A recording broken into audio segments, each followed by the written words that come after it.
I wanted to go on a little bit of a tangent here with following up, or maybe better reflecting on the class that I just taught this morning on Saturday that I teach at 9:30, because there were several things that occurred throughout the class that I have been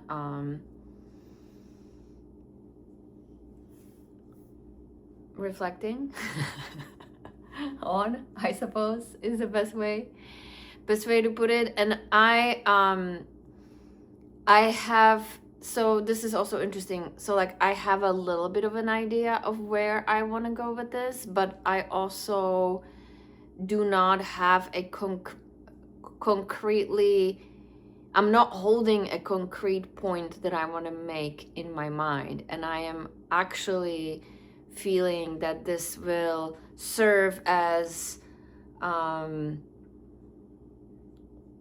me gaining more clarity of what that was all about in some way.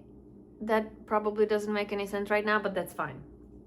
So if you would bear with me, or not, it's all good. But so back to class, and ultimately back to what I was talking about in class, because in this particular class we always chat in the beginning for a little bit, just depending on whatever is coming through, or whatever the conversation unfold as we're kind of sitting there waiting for class to start. And then the conversation, kind of unfolds, and then it gets folded into, the conversation itself gets folded into how does it relate to the movement that we're gonna do. How does it connect, right? How does it connect to yoga?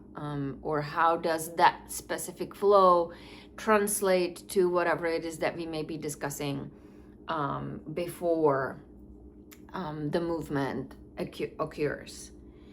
And then so I was talking about, well, several things actually, and I ultimately didn't make my point, and this is like part one, right? So we were having a conversation, we were talking about the full moon, we were talking about the archetypal energies of Sun in Leo, Moon in Aquarius, and then the full moon, right? Having that interaction within the two archetypes, and how does it connect in the middle? Where is the center of gravity? Where's the balance? Where is the sweet spot? My cat's being like super cute over there doing this thing over there. How does the two opposing ends of the spectrum, how do they meet in the middle? And then like especially Leo Aquarius energy, right? Like because ultimately the goal is the same. Ultimately the goal is authentic self-expression. One leans into individuality and freedom, and then the other leans into external validation, but the core of the center of gravity of the energy itself is ultimately authentic expression, or creative expression, however you want to relate it, but it is expression, right? And then as clean as it can be. And then so that was kind of the starting point. And then where I was going with that, even though I didn't quite get there for a variety of reasons, which we will talk about, but where I was going with that is were two things. One of the things was, if you would truly ever not censor yourself in a limiting beliefs kind of a way, right? Because is there something to be said for censoring yourself when maybe you're not so sure whether it's clean, right? then I would say yes. Then there is a valid point of censoring yourself, right? When the expression is based in reactivity, rather than the need of authentic expression. If the expression is rooted in any level of reactivity, any level of seeking, whether it's freedom or individualism, or whether it's external validation, one way or another, right? If the initiating energetic signature of the expression is rooted in a shadow expression of the energy, or in wounded self, or in, you know, whatever pattern that is being played out, then yes, then there is pausing and then holding and sitting with that is the correct approach, and meaning not necessarily going into what may seem as a authentic expression, right? So that's one side of the story. And then there's the other side of the story, which is the one that I am wanting to speak to more specifically, and that is if okay, if the expression is truly seated in the desire to create, whether it's an experience, or whether it's an art, or whether in this case it's a yoga class, right? Like that, in a way, that's my creative expression that I am delivering and sharing, right, with the group of people that's in front of me, right? If it's rooted in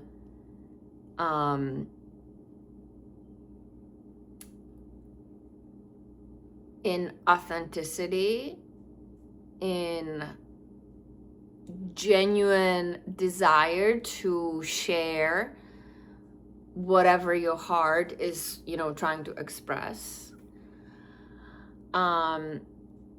then how do you navigate the censoring yourself part within the context of the environment that you have available to you? So in this case, for me, within the context of a yoga class within a yoga studio that I don't own and I don't run, I just go and teach my class, and then right, and then I leave.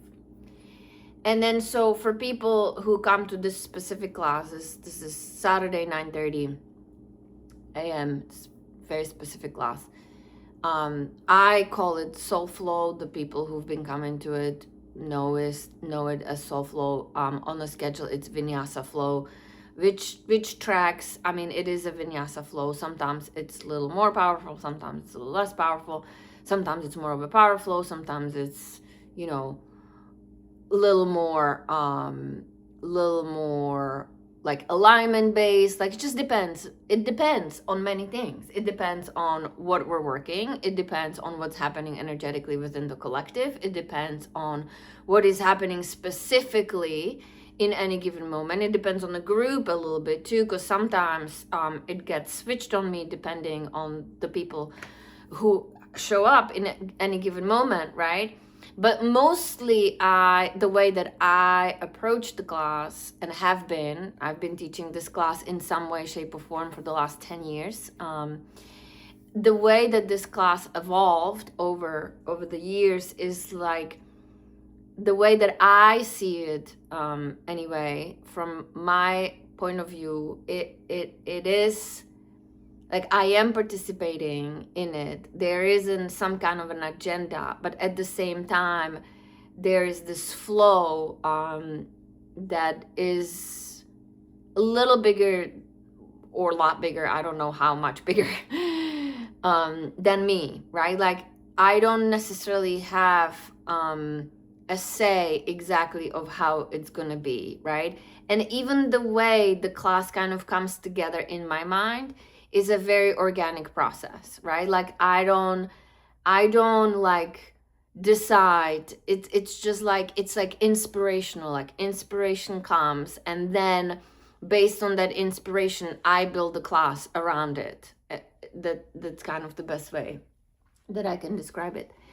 And then so what I'm reflecting upon is multiple things, but one of those things, again, this is kind of all over the place, and that's fine, because again, as I said, this is probably more for me, but you know, whoever wants to listen to this is totally fine. And then especially if you were in the class, then you may you know, find it interesting or not, which is also fine.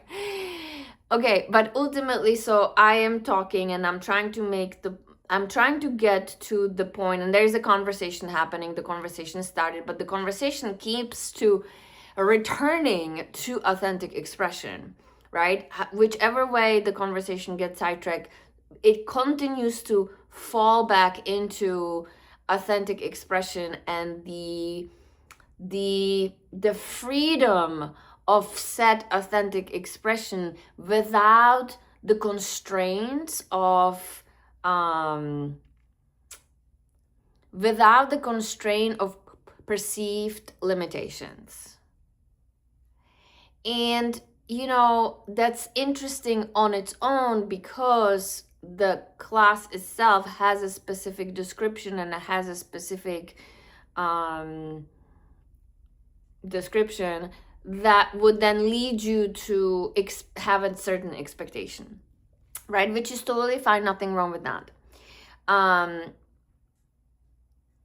However, part of the way that this class unfolds, and then part of, in my opinion, yoga itself, is not just the movement, but it's also the connection that we make to how the movement itself is spread through the body, outside of the body, into the mental and emotional capacity to the human that is doing the movement, and then what else it may mean, especially if you are on some kind of a journey, which I mean we all are, but some people are on that journey a little more consciously than other people, or some people are kind of like, I'm on a journey, like I am on a journey, I have been on a journey for a while, right? And there's a certain level of surrender, or certain level of awareness, or certain level of relationship to the journey itself, right? And then some people, even though we're all on a journey, some people are not consciously on a journey, and they're not consciously participating and surrendering into the journey and trying to work with the process, right? They're just doing their own thing, and then the process is kind of happening anyway. And then there's another group of people who are consciously leaning into the process, and then trying to almost like accommodate it in a way where they can move through the process as quickly and painlessly as possible, which doesn't mean it's going to be quick and doesn't mean it's going to be painless, but the more you surrender to the lack of speed, on the lack of, or the presence of pain rather, then in a way more efficiently you move through the process, right? Let me bring it all back. And then so as the conversation is happening and unfolding, and I am making the points, and I want to get into the point that I am actually trying to make, that ties it all together, right? That ties the conversation with the movement, right? And then what is it that I'm actually trying to accomplish specifically with the movement itself, and how I am receiving the translation of the movement into the emotional and mental and other bodies, energetic body, right? So before I got there, I was interrupted in a way that kind of disrupted the conversation, which is fine, right? But like totally fine, totally legit. But what I find interesting is what happened next. right? So because there is sometimes a conversation, sometimes I get interrupted with a question that relates to what we're talking about, right? This time I got interrupted with a question that was not related to what we were talking about. And so it was interesting then to watch myself handle the situation, and then to watch the group also react to the interruption of the class. Because in a way, even though we weren't moving but we were talking, the class itself was already in progress, because the talking is part of the class, right? And then so I validated the question, and I feel anyway, I validated the question and I validated the person. And then I kind of used it to wrap it up and make the point of authentic expression, right? And you don't have to like it, or you don't have to relate, or you don't have to anything. And then ultimately it's up on the person themselves to reflect or inquire internally whether that was clean, right, or not. And then obviously everybody has some kind of a perception of whether it was clean or not, okay? And that's everybody experience, whether it was clean or not, or whether you perceived it or whether I perceived it to be clean or not. That doesn't necessarily, they can both be true, right? Like the person may think it was clean, and to the level of their awareness and their capacity to self-reflect and self-inquire, it may have felt and been expressed from as cleanest place as possible, right?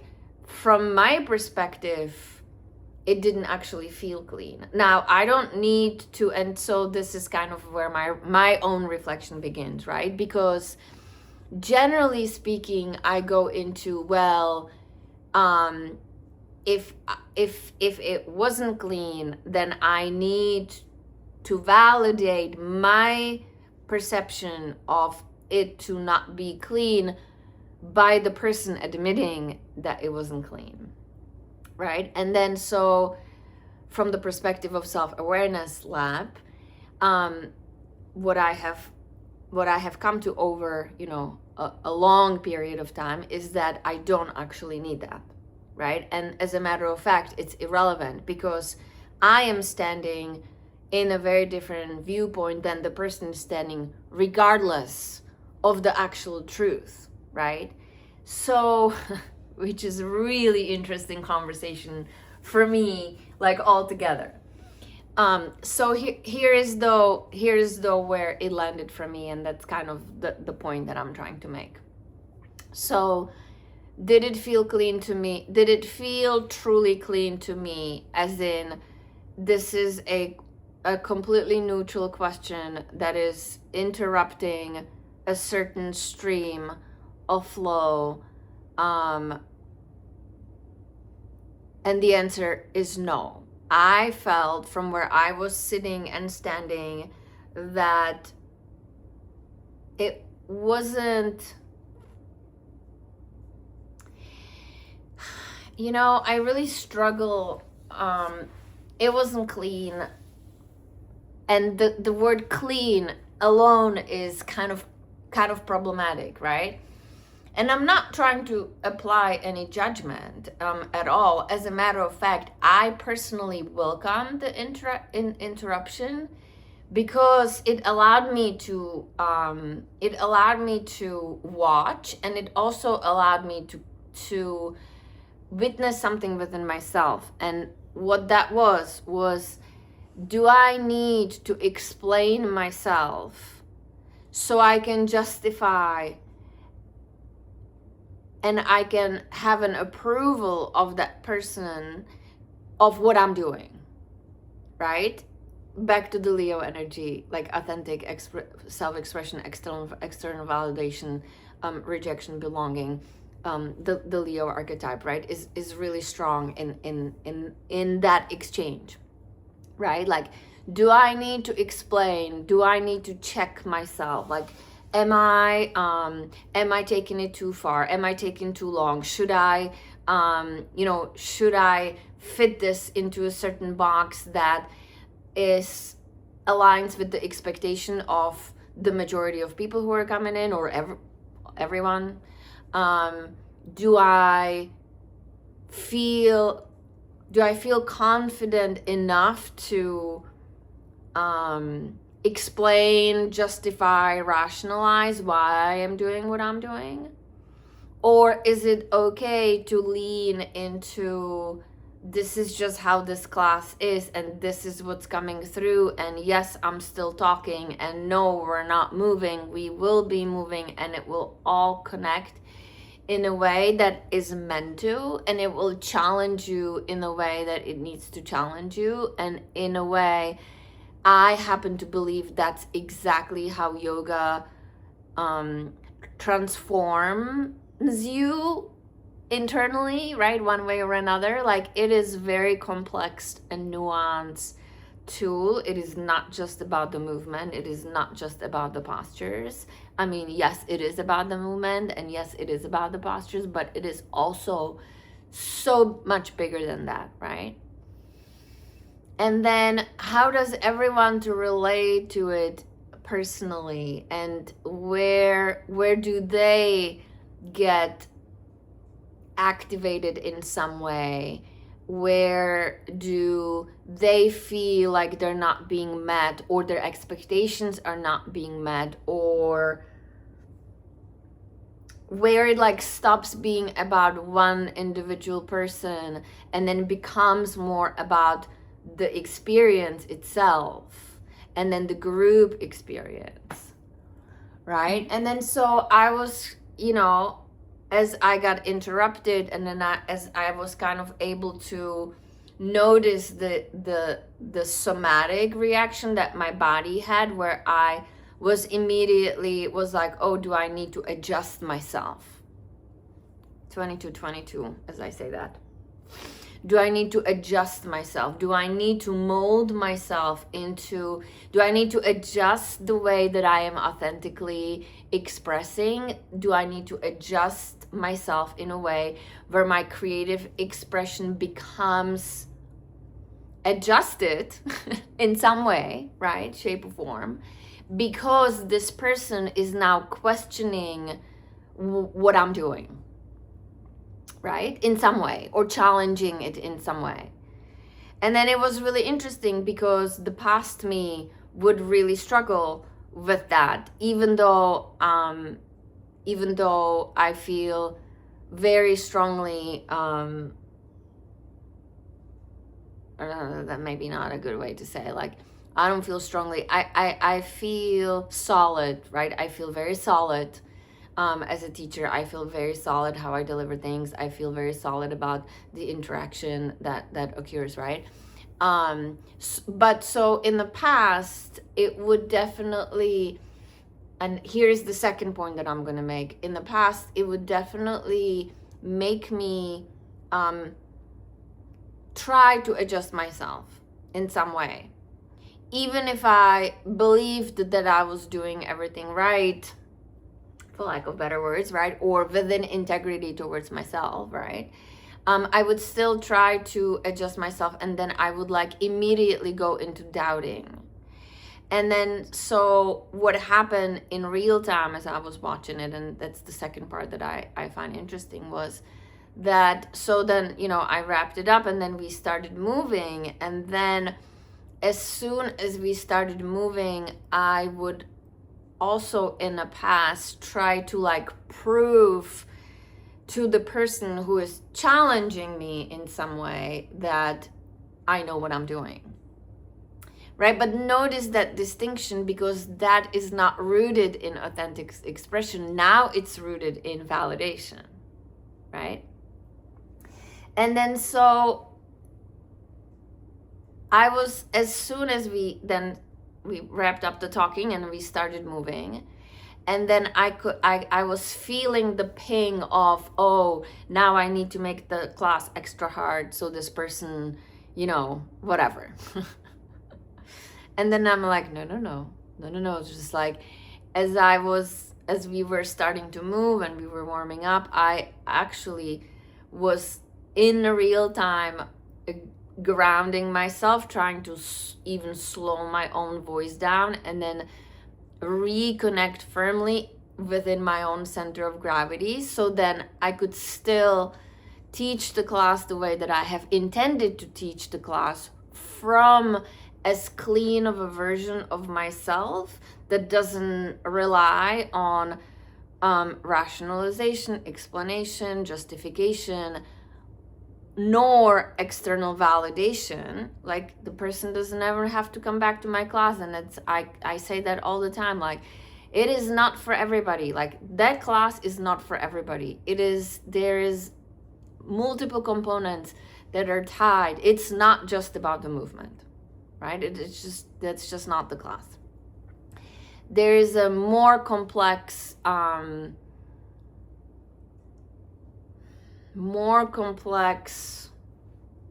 process unfolding that encompasses mental, emotional, energetic, spiritual, and physical, right?